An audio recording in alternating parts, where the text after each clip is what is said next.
రైతు సోదరులకు స్వాగతం. నైరుతి ఋతుపవనాలు అండమాన్ నికోబార్ దీవుల్లో ప్రవేశించాయి. ఇక బంగాళాఖాతంలో ఆగ్నేయ ప్రాంతంలో ఒక అల్పపీడనం కొనసాగుతూ ఉంది.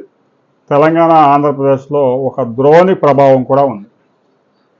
వీటి ప్రభావంతో రాబోయే 3 రోజుల్లో ఆంధ్రప్రదేశ్లో, తెలంగాణలో చాలా ప్రాంతాల్లో వర్షాలు నమోదయ్యే అవకాశం ఉంది.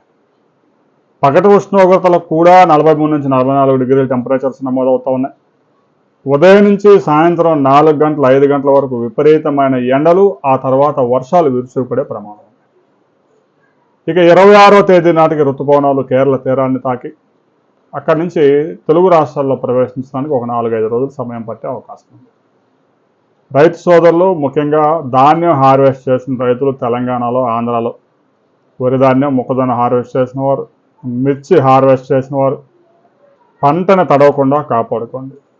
పెనుగాలులతో కూడిన వర్షాలు విరుచుకుపడే అవకాశం ఉంది. ముఖ్యంగా తెలంగాణ జిల్లాలో అయితే వడగండ్లు కూడా పడే ప్రమాదం ఉంది.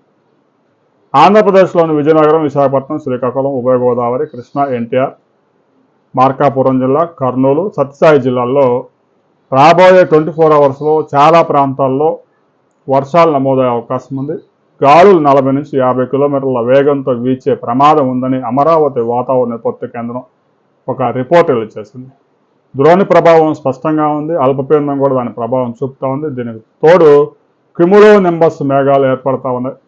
కొన్ని ప్రాంతాలకే పరిమితమై వర్షాలు నమోదయ్యే అవకాశం ఉంది. ఆ ప్రాంతాల్లో బీభత్సం సృష్టించే ప్రమాదం ఉందని కూడా వాతావరణ శాఖ అధికారులు హెచ్చరికలు జారీ చేస్తున్నారు.